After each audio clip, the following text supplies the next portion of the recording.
Buenos días a todas. ¿Vale? Os doy la bienvenida a una nueva presentación del Rincón del Autor. Como ya sabéis, es un rincón, es un espacio de la biblioteca que hemos reservado para presentaciones de libros de nuestra comunidad universitaria. ¿Vale?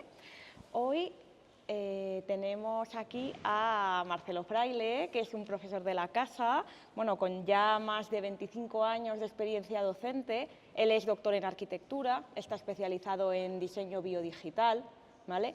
Ha dado docencia en máster, en doctorado, en el grado y aparte últimamente colabora con la biblioteca organizando y llevando a cabo talleres con alumnado de primaria, de secundaria, a los que intenta acercar todo lo que supone la arquitectura. Y aparte de su tarea docente, tiene también una faceta de creador de contenido, porque desde hace poco tiene su propio podcast que se llama La arquitectura no es una caja, donde reflexiona sobre dónde están las fronteras del diseño ahora en el siglo XXI.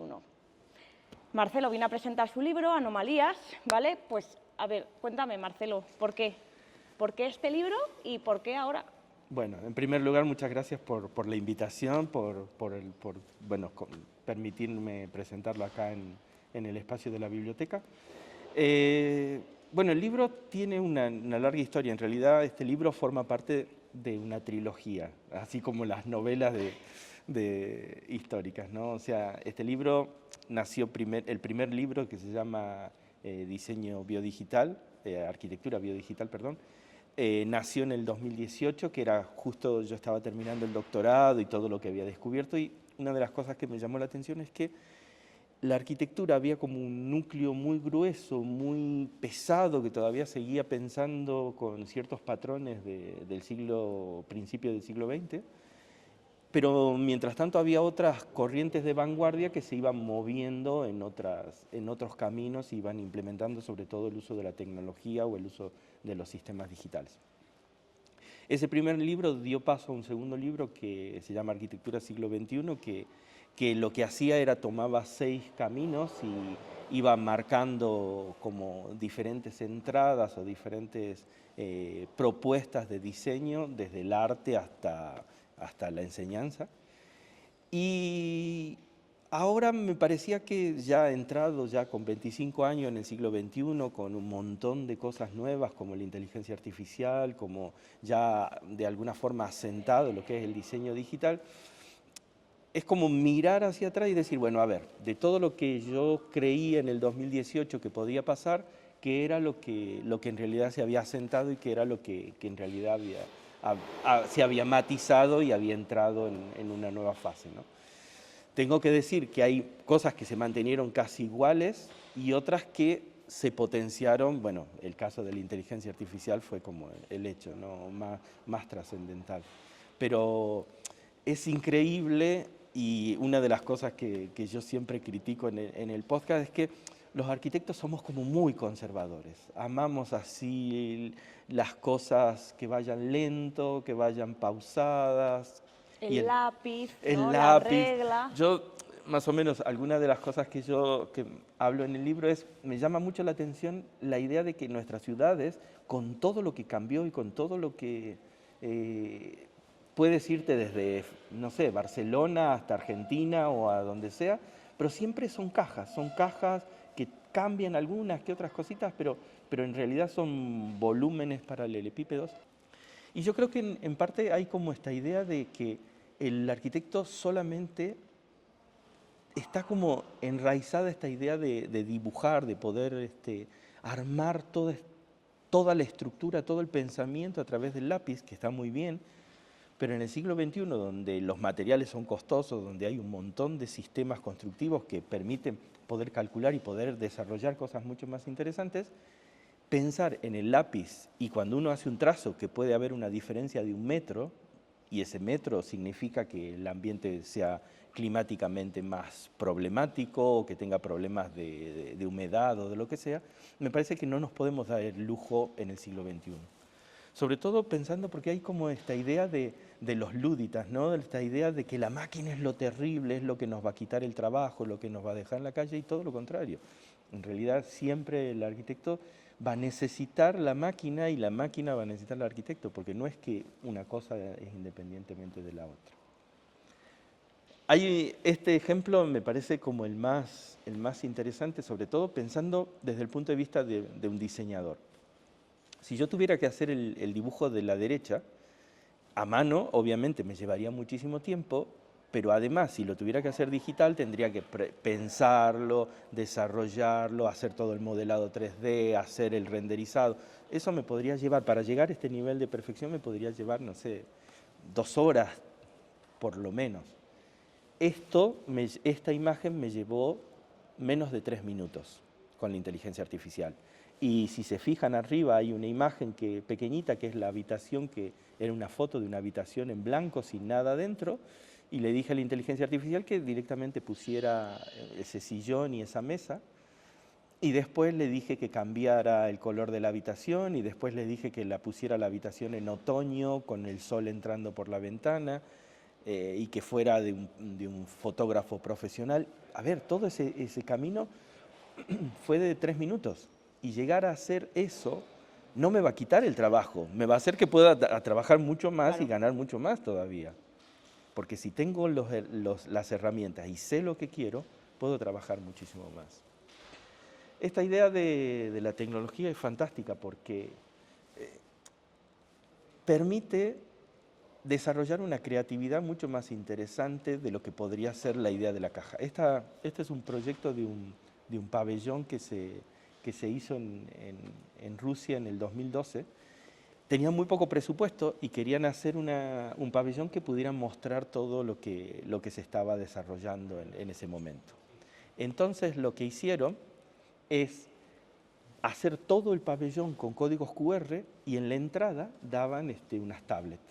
Entonces cada uno iba mirando a través de las tablets y podía ver cosas que hubieran costado muchísimo dinero y que en realidad uno podía de alguna forma como viajar en diferentes entornos de Rusia, etcétera, etcétera, a través del tema de los códigos QR. O cosas tan desarrolladas como el proyecto San Pedro, que es de hace muy poquito. Durante finales de la pandemia o por ahí hicieron todo un escaneo de la Basílica de San Pedro, pero muy preciso. Ese escaneo se desarrolló un modelo y hoy por hoy, si se meten en la página web de la Basílica de San Pedro, pueden entrar y pueden visualizar todos los espacios de la Basílica de San Pedro. Por ejemplo, no sé, entrar y dar la vuelta a lo que es la Piedad de Miguel Ángel y ver qué hay detrás de la escultura de la Piedad, ¿no? Ese tipo de cosas, imagínense si eso se hubiera hecho para Notre Dame de París, antes de que se quemase. Claro.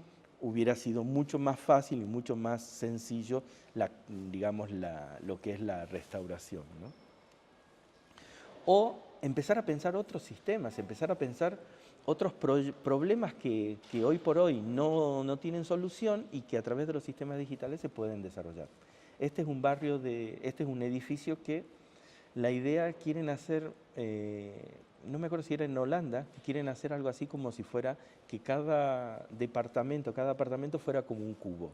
Y ese cubo, uno comprase el cubo y después lo pudiera ensamblar en la estructura que es la del edificio. Entonces, hoy por hoy me alcanza para tener un bajo y después mañana compro y me puedo ir, entonces viene una grúa, me saca mi apartamento y me lo pone en otro piso distinto, con otras vistas, con otras cosas, ¿no? Entonces, esas cosas a mí me parecen increíbles porque nadie se puede imaginar los límites que puede llegar a hacer ese tipo de cosas. Este es un caso concreto. Dime. Son todo un sistema que se van ensamblando para poder, digamos, es como si fueran enchufes que se van encastrando para poder hacer esa flexibilidad, ¿no? Es un proyecto, pero se empieza a pensar. O que era un problema, porque es una estación de Londres, no me acuerdo cuál era. Básicamente tenía un problema. El andén en un sitio tenía supongamos 15 metros y en el otro sitio tenía 20. Y encima tenía una curva. Entonces, como pasaban muchos trenes, los trenes quedaban, digamos, la gente no podía entrar, se quedaba bajo la lluvia. Entonces desarrollaron todo un algoritmo para que diera esa curva y pudiera calcular los materiales y pudiera generar todos los andenes para que todos los andenes quedaran bajo cubierto y sobre todo eficiente, que no gastase muchos materiales, ¿no? O qué sé yo, no sé, este es un estudio que escaneó todos sus proyectos, los metió dentro de inteligencia artificial y ahora elabora sus proyectos desde su punto de vista, pero a través de la utilización de la inteligencia artificial. Es increíble, es la idea hoy por hoy la inteligencia artificial, la realidad virtual, la realidad aumentada, permite generar cosas como esta, ¿no? Yo contaba recién que esta es una casa que, a ver, no tiene existencia física. Es un proyecto que digamos, se diseñó y se vendió algo así como $1 millón a un multimillonario, y este multimillonario se pone unas gafas, se va a su casa de veraneo e invita a sus amigos para que puedan disfrutar en su casa, que no existe. Pero es un nuevo campo. Esto es otra de las grandes cosas que siempre peleo con la arquitectura. La arquitectura siempre piensa únicamente que se construyen edificios y nada más. Y en realidad en el siglo XXI, ser arquitecto da un campo de acción mucho más abarcable y mucho más interesante que solamente construir edificios y solamente construir casas. Marcelo, todo esto que nos cuentas, dado el plan de estudios de arquitectura y demás, tú que das muchas asignaturas relacionadas con la tecnología y la representación, ¿vale? Bueno, tengo dos preguntas. Uno, ¿cómo viene el alumnado de innovador o de tradicional? Y luego, ¿qué libertad te da a ti el plan de estudios, entre comillas, para empezar a formar a todo este alumnado nuevo en ideas como estas, que, como dices tú, es el futuro de la arquitectura? A ver, me río porque es una pregunta bastante tengo que ser políticamente correcto. El problema de los planes de estudio es como cuando uno compra un libro, ¿no? Si uno quiere innovación, ¿qué compra? ¿Un libro o compra una revista? Una revista tiene una difusión mucho más rápida que el libro, que se corrige, se vuelve a corregir, y cuando ya salió el libro pasaron por lo menos 6 meses, bueno, el caso de mi libro, o mucho más, claro. Y en cambio la revista no es una cosa flexible. Bueno, en los planes de estudio pasa exactamente lo mismo. De hecho, en arquitectura nosotros ahora estamos inaugurando un nuevo plan de estudio, pero ese plan de estudio ya es viejo, y el tema de la tecnología digital apenas son pinceladas, agregamos una que otra asignaturas, pero es un tema que es muy peliagudo y tiene muchas incumbencias que todavía no se están dando cuenta. El otro día, hace muy poquito, hace 2 semanas, fue la inauguración del ciclo lectivo en la Universidad de Cambridge. Y la rectora de la universidad dijo en su discurso, que fue fantástico, que yo, bueno, cuento un montón de cosas, dijo una cosa que es alucinante, que dice: no se están dando cuenta lo que está generando la inteligencia artificial, pero no se están dando cuenta, y en el momento que se den cuenta, lamentablemente, nos va a pasar por encima, ya no vamos a tener tiempo de poder ponernos al día. No es como la revolución industrial, donde uno podía seguir trabajando a mano mientras la máquina producía. No, ahora ¿estás afuera o estás adentro? No hay vuelta. Y con respecto a los estudiantes, yo creo que se dan 2 cosas que son a ver, tengo que decirlas. Por un lado, hay una infantilización de los estudiantes. El otro día salió un cartel que tuvieron que poner en la Universidad de Granada. De Granada, sí. Que, por favor, los estudiantes que van a hacer prácticas no vengan con sus padres, que son mayores de edad, que todos los trámites tienen que hacerlos. Sí, que a las tutorías, ¿no? Que no se permitía el paso de los padres, de los alumnos a tutorías. Y por el otro lado hay una fantasía también que yo tengo que admitir que yo también la tuve en su momento, y es esta idea de los famosos nativos digitales. Nativos digitales es una mentira. Totalmente. Es una mentira. En la nativos biblioteca coincidimos contigo. Claro, redes digitales o ponle cualquier nombre, pero no son nativos. Yo en mis clases tengo que enseñar cómo se zipea, cómo se comprime un archivo para subirlo en una plataforma. Sí. Gente que maneja el móvil, maneja... Lo que pasa es que hay como esas disparidades, ¿no? de conocimientos. Qué sé yo, es muy, muy complejo el mundo. Lo que pasa es que yo tenía un tutor en el instituto que siempre cuando uno le venía con algo raro decía, no hay que desvestir un santo para vestir a otro, ¿no? Y yo creo que nosotros todo el tiempo estamos desvistiendo santos para vestir a otro. Estamos haciendo parches, pero nadie se sienta en serio y dice, a ver, hagamos las cosas y miremos hacia dónde va esto. Porque, qué sé yo, nos está pasando por encima la vida, quizás, pero es complicado.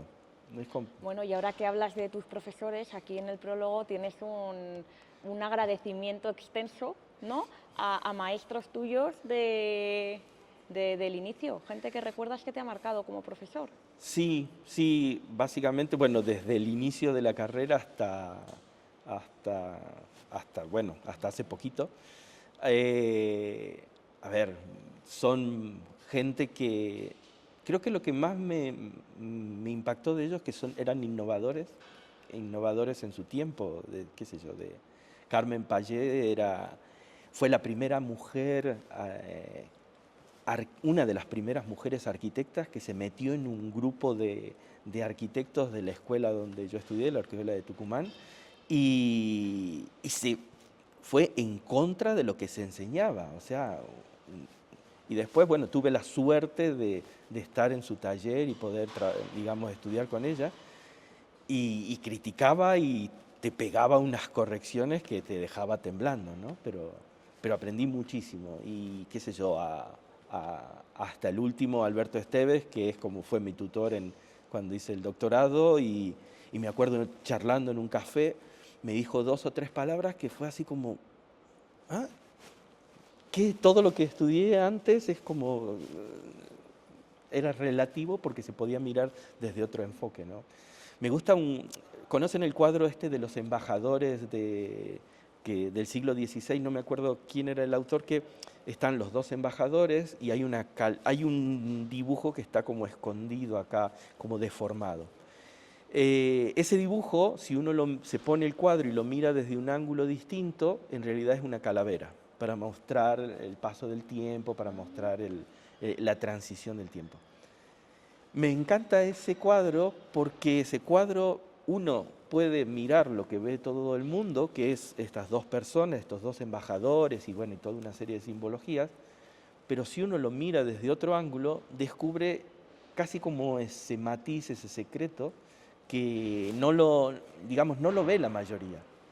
Eso es lo que me parece interesante de estas personas que menciono en el libro, que se salieron del canon normal y miraron otros cánones, ¿no? otros puntos de vista.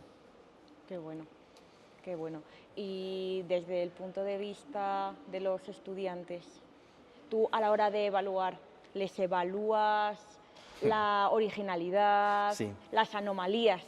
Tú buscas anomalías en los trabajos, te encuentras de repente a alguien que ha roto tus esquemas, que te presenta algo que te sorprende. Sí, mira, te cuento 2 casos, un caso muy viejo y un caso reciente de ayer. Un caso muy viejo que es casi como un cargo de conciencia mío, y es que hace muchos años tuve un estudiante que para mí era un genio, era un tipo que yo enseñaba en ese momento proyecto, y cada vez que planteábamos algo, esta persona lo miraba desde otro ángulo y pensaba hasta el tipo de papel que iba a utilizar para hacer la técnica, o el tipo de técnica, eran brillantes, cada trabajo era alucinante. El problema es que nunca terminaba nada. Nunca llegaba a terminar, entonces se perdía tanto tiempo en pensar la idea que al final terminaba desmaterializando, digamos, no llegar al final. Y bueno, lo tuve que desaprobar, pero esta cosa de sentirse tan mal porque no podía aprobar, pero te dabas cuenta que era un genio. te dabas cuenta que el sistema ahí se estaba equivocando, ¿no? Y lo que me pasó ayer fue con un estudiante de aquí de la universidad que te das cuenta que está iniciando, porque está en primer año, no tiene casi, recién está, imagínense, hace muy poquito que empezó el cuatrimestre, pero todo el tiempo está probando cosas y está mirando y es hiper curiosa y le pregunta a un profesor, le pregunta a otro profesor, busca. Y ayer hizo una entrega que sus mismos compañeros decían, la miraban y decían, pero tú ya cursaste esta asignatura, ya, porque era el día y la noche, era increíble lo que había hecho esta chica. Hablando ahora mismo del libro, ¿vale? Respecto al primer libro de la saga de 2018 a este último, ¿cómo has encontrado el proceso? ¿Ha sido más fácil? ¿Ha sido más difícil? No, ha sido más difícil. ¿Más difícil? Mucho más difícil. De hecho que me llevó más tiempo. Este libro lo empecé hará más de un año, mucho más de un año. Y en el medio, bueno, desató todo inteligencia artificial, todo.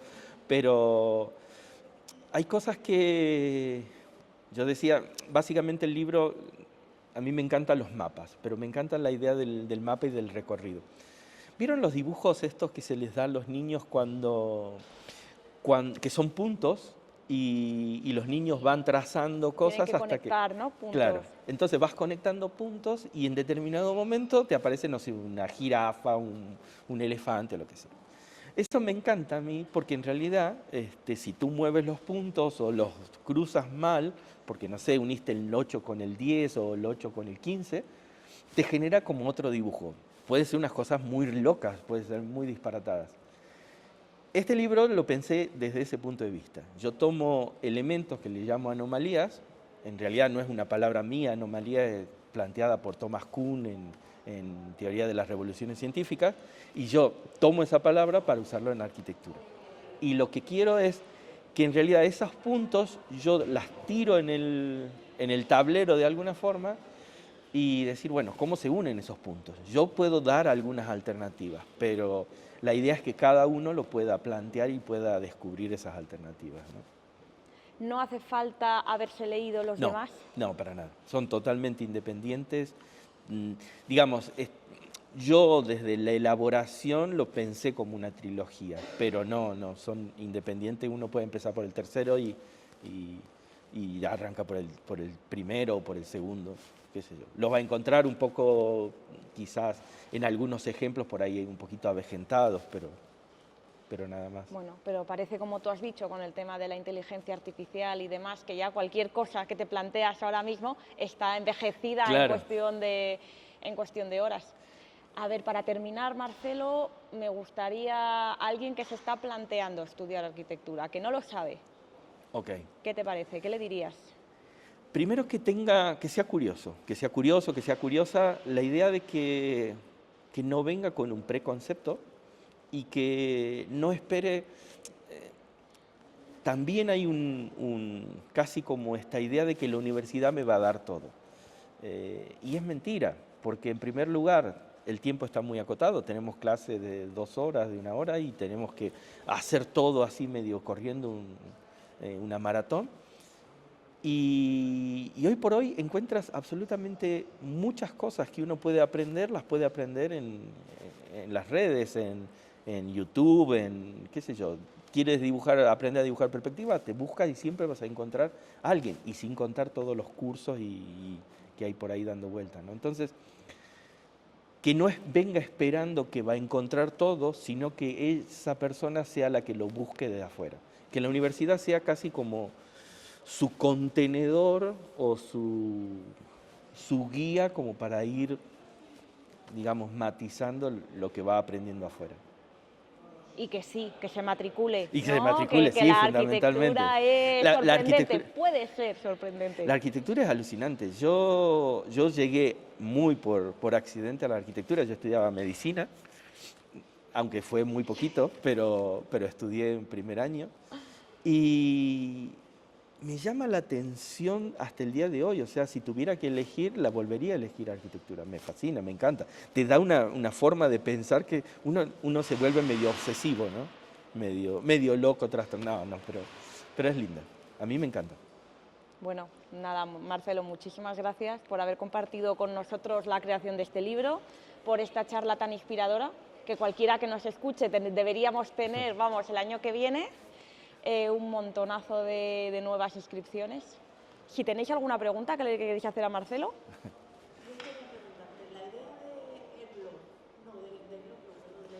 Sí.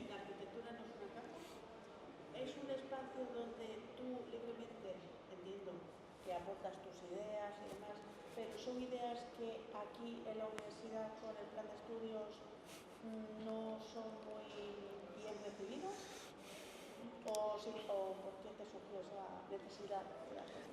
A ver, los arquitectos somos conservadores, tiene una razón de ser, la idea de que tienen,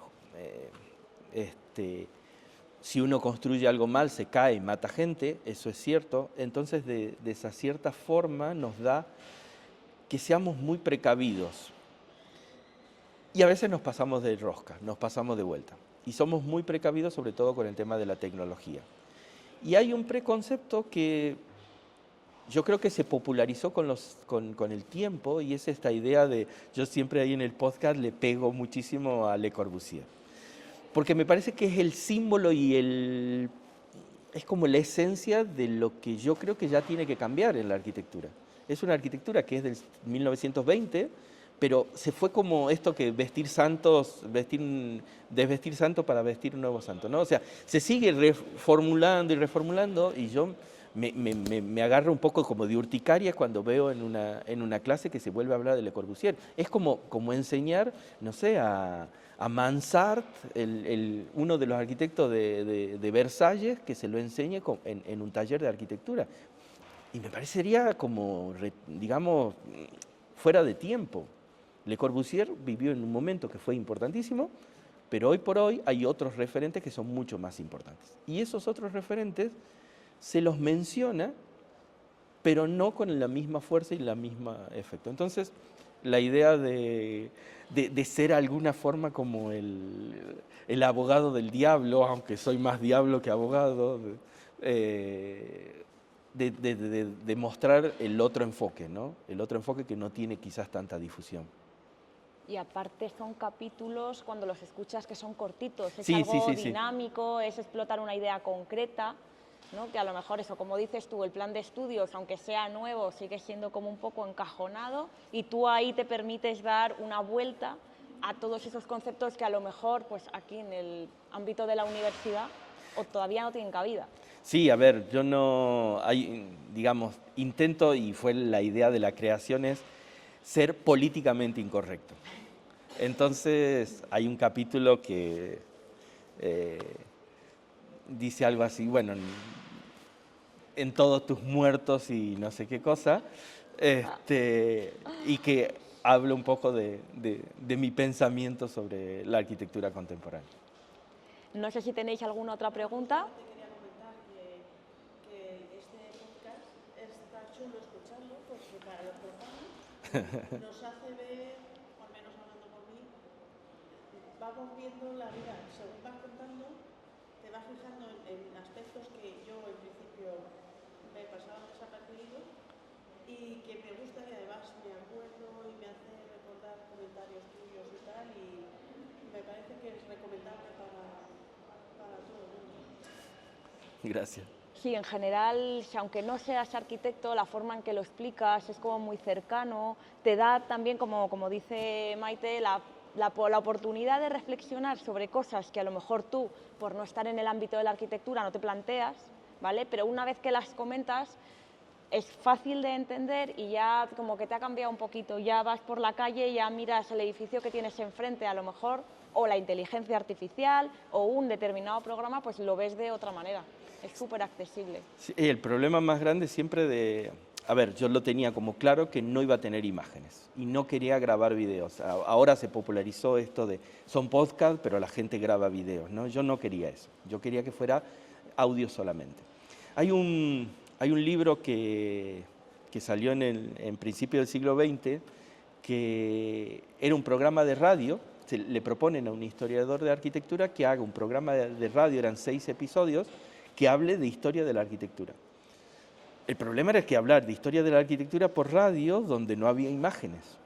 Entonces, este tipo contaba que era un gran desafío y que al final terminó entregando, digamos, hacía como, creo que eran 6 imágenes, una cosa así, que publicaban en los periódicos para que la gente pudiera ver después y seguir el programa de radio.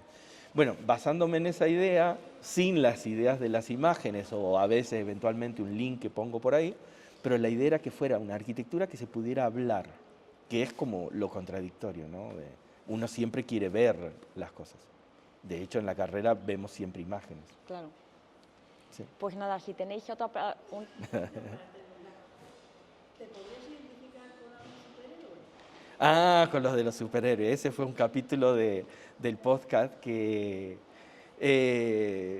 analizaba la vida de los arquitectos importantes, pero desde superhéroes de Marvel. Entonces, qué sé yo, no sé, uno era Capitán América, otro era Hulk, de acuerdo a si destruía o construía ciudades, o si era sostenible, qué sé yo, Foster creo que era el Capitán América porque era el súper sostenible, como el correcto, el que todo lo hacía bien. Big era como Lord, el de Guardianes de la Galaxia, porque era siempre el que rompe las reglas, ¿no? No sé, quizás Grouch. Pero no tengo ni idea. Pues nada, damos por finalizada entonces esta presentación. Marcelo, muchísimas gracias por venir. A todos los que nos habéis visto en la entrevista, pues seguid atentos a otras presentaciones de libros que podamos hacer. El libro de Anomalías podéis consultarlo de manera presencial en la biblioteca del campus de Fuenlabrada. Muchísimas gracias, Marcelo. Muchas gracias a todos.